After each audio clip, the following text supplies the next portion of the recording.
Assalamualaikum warahmatullahi wabarakatuh. Salam sejahtera bagi kita semuanya. Om Swastiastu, Namo Buddhaya, salam kebajikan. Semoga kita semua dalam keadaan sehat dan bahagia selalu. Saat ini, orang-orang tinggal di berbagai tempat dengan lokasi geografis yang beragam. Setiap wilayah memiliki keunikan dan gaya hidup yang dipengaruhi oleh lokasinya. Ketika mendengar tentang Jazirah Arab atau negara-negara Arab, apa yang langsung terlintas di pikiran Anda? Mungkin banyak yang memikirkan Islam, kekayaan minyak, atau gaya hidup yang mewah.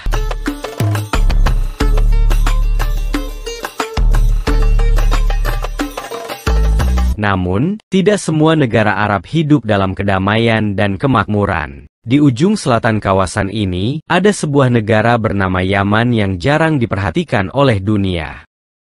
Mengapa negara-negara seperti Arab Saudi hidup dalam kemewahan dan kemajuan, sementara tetangganya, Yaman, justru harus menghadapi perang, kekacauan, dan kemiskinan? Untuk memahami hal ini, mari kita pelajari lebih dalam tentang Yaman. Kita akan mulai dengan beberapa fakta umum tentang negara ini, lalu melihat bagaimana kehidupan masyarakatnya berlangsung.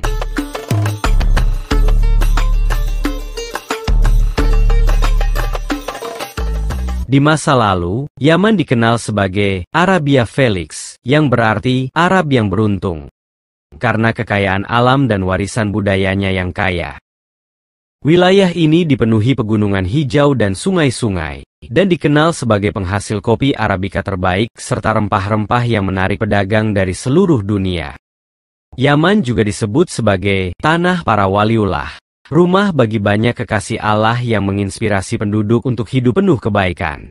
Selain itu, Yaman memiliki tradisi pendidikan yang kuat dengan universitas dan madrasah yang melahirkan cendekiawan terkemuka dalam dunia Islam. Sebagai kampungnya Dzurriyyah Rasul, Yaman adalah tempat lahirnya keturunan Nabi Muhammad yang menambah kedalaman sejarahnya.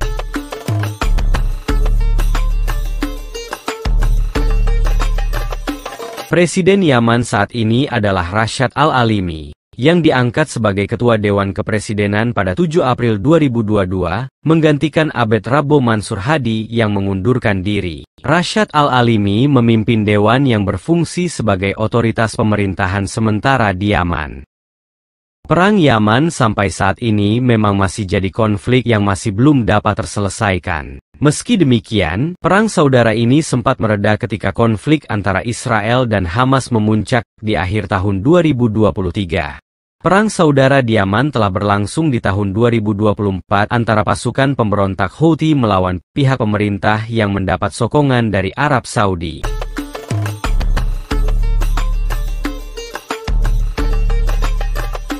Yaman terletak di ujung selatan Jazirah Arab dan memiliki garis pantai yang panjang di sepanjang laut. Jika dilihat di peta, bentuknya menyerupai persegi panjang yang lebar secara horizontal. Luas wilayah Yaman mencapai 528.000 km persegi, membuatnya lebih besar dibandingkan banyak negara lain. Wilayah yang luas ini dihuni oleh sekitar 33 juta penduduk, sehingga Yaman termasuk negara dengan populasi yang cukup padat.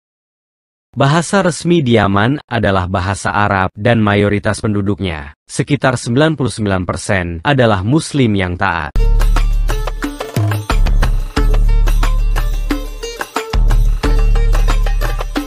Negara ini berbatasan dengan Oman di sebelah timur, Arab Saudi di utara, Laut Arab di selatan, dan Laut Merah di barat. Yaman sebenarnya memiliki sumber daya alam yang melimpah. Jika tanah dan batunya dipadatkan, akan ditemukan cadangan minyak yang besar, seperti di Libya. Ini menjadikan Yaman sebagai negara dengan potensi minyak yang besar. Selain itu, Yaman juga memiliki keindahan alam berupa pantai dan gurun yang luar biasa, yang seharusnya bisa menarik banyak wisatawan. Namun, konflik internal yang terus berlangsung membuat negara ini sulit berkembang. Bahkan, penerbangan ke Yaman sangat jarang, dan negara ini tidak menerima wisatawan karena situasi keamanannya.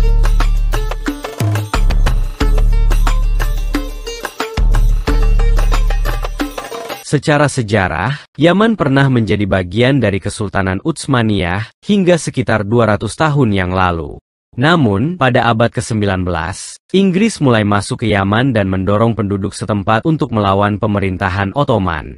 Selama periode itu, terjadi banyak pemberontakan yang akhirnya memisahkan Yaman dari Kesultanan Utsmaniyah.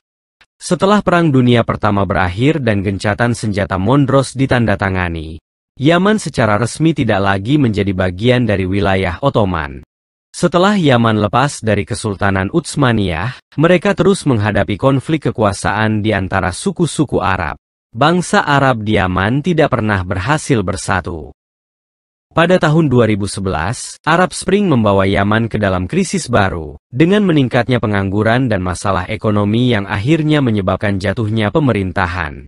Sejak saat itu, Yaman terjebak dalam kekacauan dan korupsi yang parah.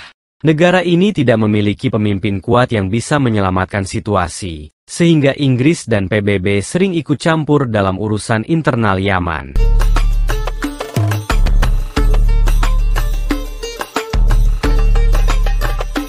Korupsi di Yaman begitu parah, sehingga para pejabat pemerintah yang berkuasa sering menyalahgunakan sumber daya negara untuk keuntungan pribadi. Mereka menguras kekayaan negara, kemudian melarikan diri ke luar negeri. Ironisnya, meskipun Yaman kaya akan minyak, bahan bakar di SPBU justru diimpor dari negara tetangga seperti Oman. Negara ini tidak memiliki sistem untuk mengekstrak dan mengolah minyak secara mandiri. Para politisi lebih fokus pada kepentingan pribadi mereka daripada melayani rakyat. Mereka menjual minyak Yaman dan mentransfer hasil penjualannya ke rekening bank di Eropa. Akibatnya, masyarakat dibiarkan berjuang sendiri, yang menyebabkan kondisi kota semakin memburuk. Orang-orang di jalanan bahkan berjalan sambil membawa pisau atau senjata untuk perlindungan diri.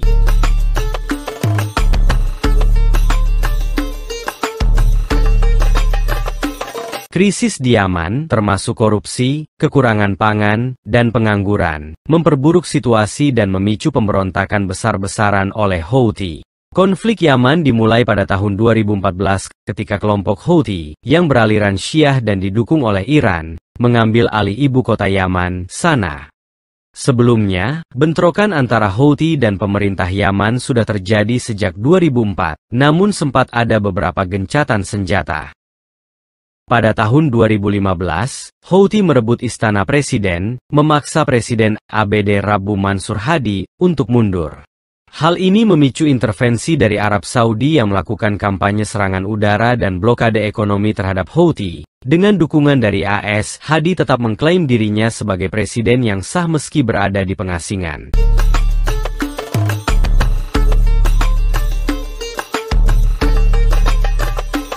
Konflik ini juga berkaitan dengan ketegangan Sunni Syiah di kawasan, dengan Iran dan negara-negara Teluk terlibat. Upaya PBB untuk merilis perjanjian perdamaian tidak berhasil, meskipun ada upaya awal yang menjanjikan.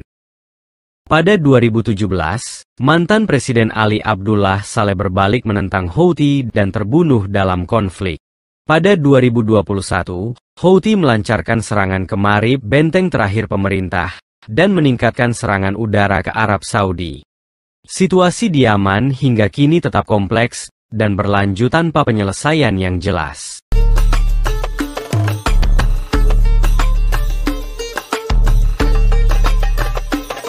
Namun di akhir tahun 2023, konflik tersebut sempat mereda setelah pihak Houthi lebih fokus untuk menyerang kapal-kapal Israel yang transit di Laut Merah, sebagai bentuk kepedulian mereka terhadap Palestina. Kegiatan yang dilakukan Houthi ini lantas mendapat balasan dari AS dan Inggris yang mengeluarkan armadanya untuk menggempur Yaman.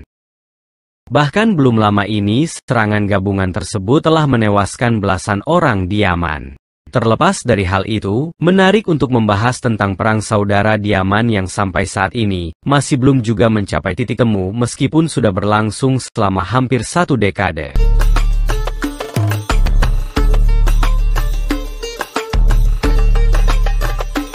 Siapa itu tentara Houthi Yaman? Houthi adalah kelompok bersenjata dari Yaman yang juga dikenal sebagai Ansar Allah. Mereka berasal dari suku yang menganut aliran Syiah Zaidi dan didirikan pada tahun 1990-an. Gerakan ini muncul sebagai respon terhadap ketidakpuasan terhadap pemerintah Yaman dan menjadi lebih dikenal setelah terjadinya konflik bersenjata di negara tersebut. Houthi, atau dikenal sebagai Ansar Allah, adalah kelompok pemberontak yang berasal dari Yaman, khususnya dari provinsi Saada di utara negara tersebut. Kelompok ini dibentuk pada awal 1990-an dan awalnya merupakan gerakan yang memperjuangkan hak-hak masyarakat Zaidi, satu cabang dari Islam Syiah.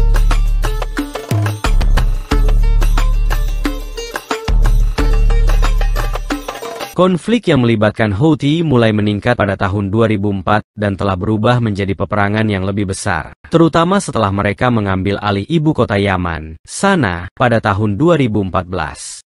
Pengambil alihan ini memicu intervensi militer oleh koalisi yang dipimpin Arab Saudi pada tahun 2015. Houthi didukung oleh Iran, sementara pemerintah Yaman yang diakui secara internasional mendapatkan dukungan dari negara-negara Arab lainnya, termasuk Arab Saudi. Hubungan antara Houthi dan Iran memang rumit. Houthi, yang berasal dari Yaman, mendapat dukungan politik dan militer dari Iran. Iran membantu Houthi dengan memberikan senjata, pelatihan, dan strategi untuk memperkuat posisinya.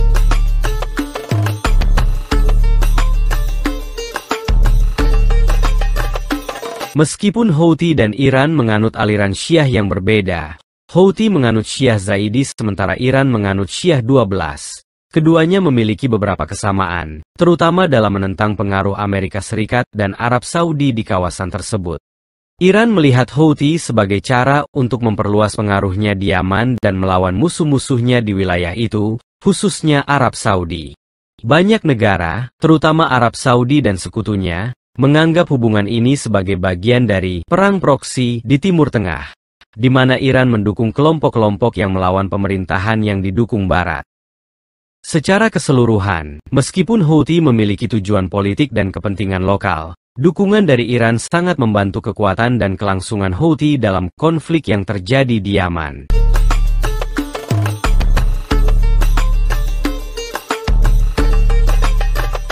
Inilah inti dari masalah di Yaman. Tidak hanya tidak ada pemerintah yang kuat, tetapi juga tidak ada rasa persatuan di antara masyarakatnya. Setiap orang hidup dalam kesendirian, dan penjarahan sudah menjadi hal biasa. Beberapa kota bahkan telah dijarah sepenuhnya, dan ditinggalkan. Di banyak tempat, orang-orang membawa senapan kemana-mana untuk melindungi diri, termasuk para pemandu wisata.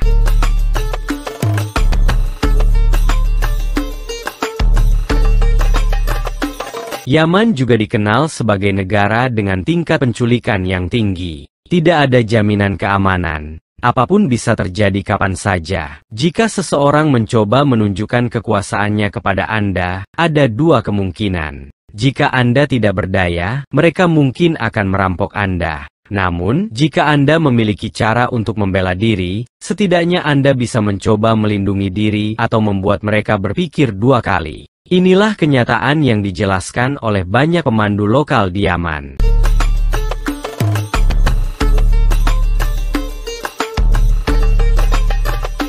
Di Yaman, seringkali kita melihat wanita duduk di jalanan, dan itu biasanya karena mereka dalam keadaan putus asa dan meminta makanan. Sayangnya, banyak pengemis perempuan di sana. Masyarakat Arab di Yaman biasanya memiliki banyak anak, seringkali 6 hingga 7 anak dalam setiap keluarga. Para pria di rumah tangga sering mengeluh tentang hidup yang sulit dan bagaimana mereka tidak bisa memenuhi kebutuhan dasar keluarga. Sayangnya, pola pikir ini berdampak negatif pada masa depan anak-anak mereka. Banyak anak tidak bisa bersekolah dan tidak mendapatkan pendidikan yang layak. Akses mereka terhadap teknologi sangat terbatas. Dan hampir tidak ada dari mereka yang memiliki impian untuk masa depan.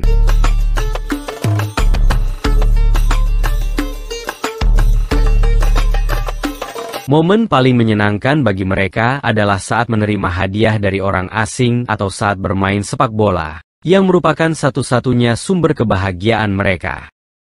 Untuk anak perempuan, beban mereka lebih berat. Mereka harus membawa air dari tempat yang jauh, karena rumah mereka seringkali tidak memiliki saluran pipa air. Dan mereka juga membantu dalam pekerjaan rumah tangga lainnya.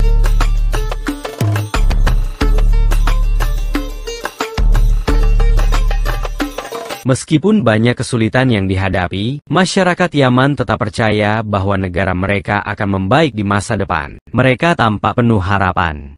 Selain itu, mereka sangat ramah kepada orang-orang dari luar. Meskipun hidup mereka sulit, mereka selalu siap menawarkan apa yang mereka miliki kepada tamu. Kita bisa berharap agar Yaman dipimpin oleh politisi yang mencintai negaranya dan bertindak untuk kepentingan rakyat. Sehingga Yaman bisa dikenal bukan karena masalahnya, tetapi karena keindahan pantai dan gurun pasirnya. Namun, selama pola pikir kesukuan ini tetap ada di negara-negara seperti Libya dan Yaman, tampaknya mereka akan terus menjadi alat di tangan orang Barat.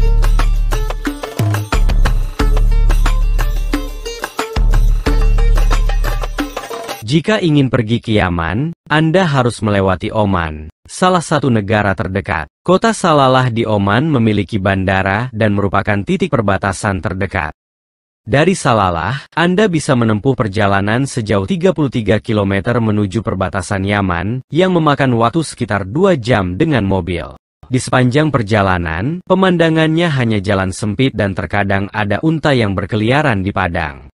Saat tiba di perbatasan, tentara Oman mungkin akan menghentikan Anda dan bertanya mengapa Anda ingin masuk ke Yaman, memperingatkan bahwa ini sangat berbahaya. Setelah interogasi singkat, Anda bisa melanjutkan perjalanan karena di sisi Yaman, perbatasannya tidak dijaga dengan ketat. Masuk melalui perbatasan utara dari Arab Saudi hampir tidak mungkin karena pusat kekacauan, termasuk ibu kota Sanaa, berada di bagian barat Yaman. Wilayah barat ini padat penduduk dan sering menjadi lokasi konflik serta protes suku.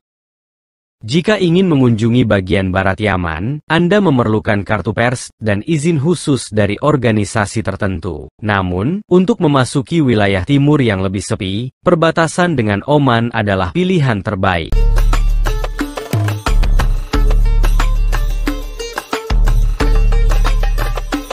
Saat pertama kali memasuki Yaman melalui perbatasan timur, hal pertama yang mencuri perhatian adalah kondisi bangunan yang tua dan bobrok. Di pinggir jalan, terkadang Anda melihat orang-orang berdiri atau berjalan, dan suasananya membuat Anda merasa seperti berada di dunia lain. Langit yang mendung dengan warna abu-abu suram berpadu dengan laut biru pucat yang terlihat sepi, menciptakan pemandangan yang terasa berbeda dari kehidupan modern. Tanah berwarna kemerahan seperti tanah liat terbentang di sepanjang pantai, memberikan kesan bahwa Anda telah mundur ke masa lampau, bukan berada di tahun 2024.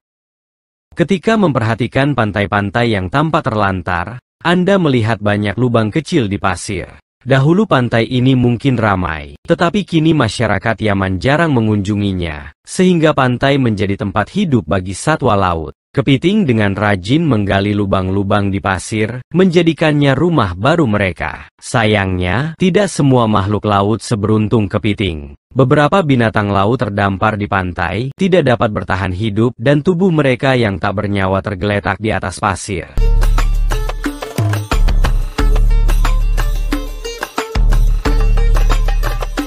Ketika Anda bergerak lebih jauh ke pedalaman dari daerah pantai, tanda-tanda peradaban perlahan mulai terlihat. Ada toko-toko yang buka, orang-orang berlalu lalang, dan kendaraan melintas di jalan. Namun, pemandangannya masih jauh dari kesan modern. Pinggir jalan sering dipenuhi tumpukan puing, sementara jalanannya berdebu dan kotor. Bangunan-bangunan di sekitar terlihat tua, dengan rambu-rambu yang usang, dan sepertinya sudah lama tidak ada pembangunan baru di sini. Jika Anda lapar dan memutuskan untuk makan di toko lokal, Anda akan menemukan cara makan yang sederhana. Orang-orang biasanya makan dengan tangan mereka, dan hampir selalu menyajikan teh sebagai pelengkap. Makanannya memiliki rasa yang tajam dan kaya bumbu, dengan daging unta sering menjadi pilihan utama sebagai sumber protein.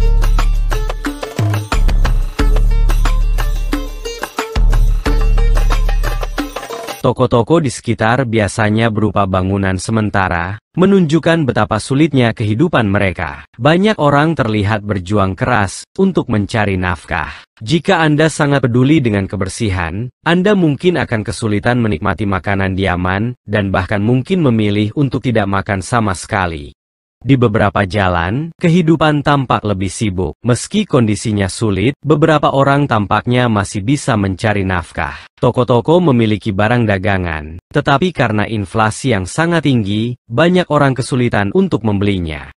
Di Yaman, beberapa orang hanya mendapatkan penghasilan sekitar $30 per bulan, angka yang sangat rendah untuk hidup. Rata-rata pendapatan bulanan masyarakat Yaman sekitar $100, $1.593.000. Karena nilai mata uang rial Yaman sangat lemah terhadap dolar, beberapa profesional seperti dokter dan guru menerima gaji mereka dalam dolar untuk melindungi daya beli mereka. Dokter dengan kualifikasi baik bisa mendapatkan sekitar $200, $3.186.000. Namun, jumlah ini tetap terasa kecil, bahkan untuk memenuhi kebutuhan dasar.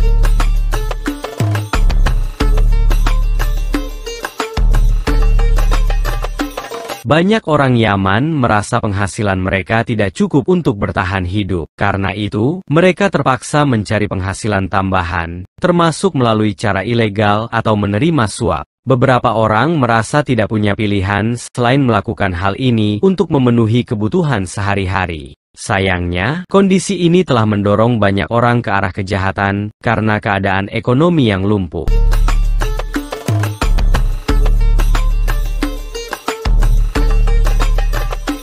Di Yaman, sebagian besar perempuan tidak bekerja, sehingga perekonomian keluarga bergantung sepenuhnya pada laki-laki. Laki-laki biasanya bekerja sebagai pedagang yang menjual cenderamata, rempah-rempah, parfum, sayur mayur, buah-buahan, dan tekstil. Namun, seringkali mereka kesulitan menjual barang dagangannya.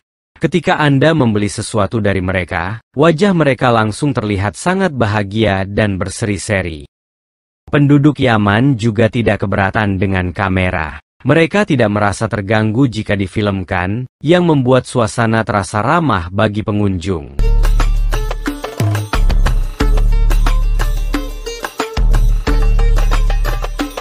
Di kota, kebanyakan orang yang terlihat di jalan berusia di atas 40 hingga 50 tahun. Sangat jarang melihat anak muda di alun-alun atau tempat umum lainnya. Pria di Yaman biasanya mengenakan pakaian tradisional khas Arab tanpa pengaruh gaya Barat. Di sisi lain, jalan-jalan kota penuh dengan sampah di mana-mana, yang menjadi tanda jelas bahwa sistem infrastruktur di negara ini sudah runtuh. Selain itu, hampir semua tulisan di kota-kota Yaman menggunakan bahasa Arab. Jika Anda tidak bisa berbahasa Arab, Anda akan kesulitan untuk bernavigasi. Masalah ini semakin diperburuk oleh fakta bahwa sebagian besar penduduk tidak bisa berbahasa Inggris. Oleh karena itu, menyewa pemandu menjadi kebutuhan penting untuk bisa berkomunikasi dan memahami lingkungan sekitar.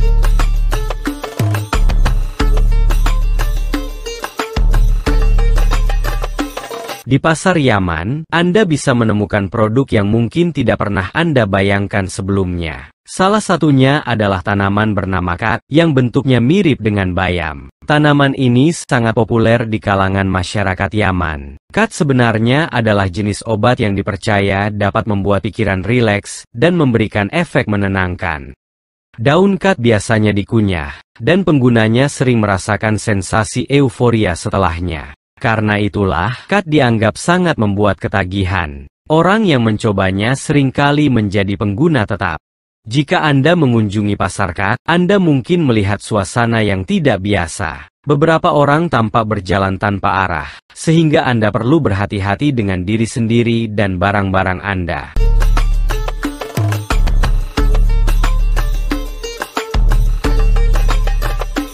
Salah satu hal paling mengejutkan tentang Yaman adalah banyaknya bukit pasir yang tersebar di seluruh negeri. Bukit-bukit pasir ini telah berubah menjadi formasi batuan keras yang mengelilingi negara dari ujung ke ujung. Jadi, Yaman bukan hanya gurun Arab yang datar, ada banyak medan terjal dan belum terjamah yang sulit dilalui.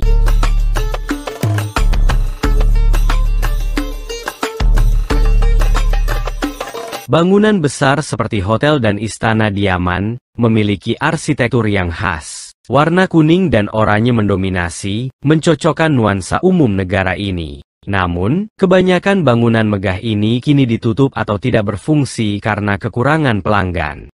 Saat Anda meninggalkan kota dan kembali ke jalan gurun, pemandangan anak-anak kecil dan orang-orang yang berkeliaran tanpa tujuan menjadi hal yang menyedihkan. Mereka sering terlihat di tempat yang bahkan tidak ada tanda-tanda pemukiman. Anak-anak ini biasanya bertelanjang kaki dan berdebu, kemungkinan berasal dari desa kecil yang berjalan jauh menuju kota untuk mencari kebutuhan. Tanpa kendaraan, mereka harus berjalan kaki. Sebagian mencoba menumpang, tetapi jarang berhasil. Ini menunjukkan bahwa sistem transportasi bus antar kota di Yaman sudah lama tidak berfungsi.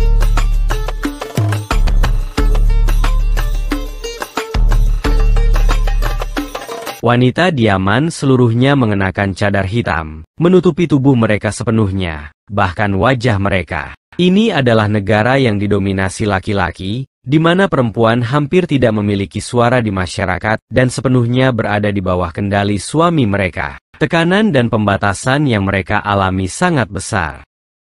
Sebagai pria asing, mencoba berbicara dengan wanita Yaman di tempat umum hampir tidak mungkin. Selain itu, Anda mungkin melihat wanita di pinggir jalan mengenakan pakaian sederhana atau topi untuk melindungi diri dari sinar matahari saat mereka merawat hewan ternaknya.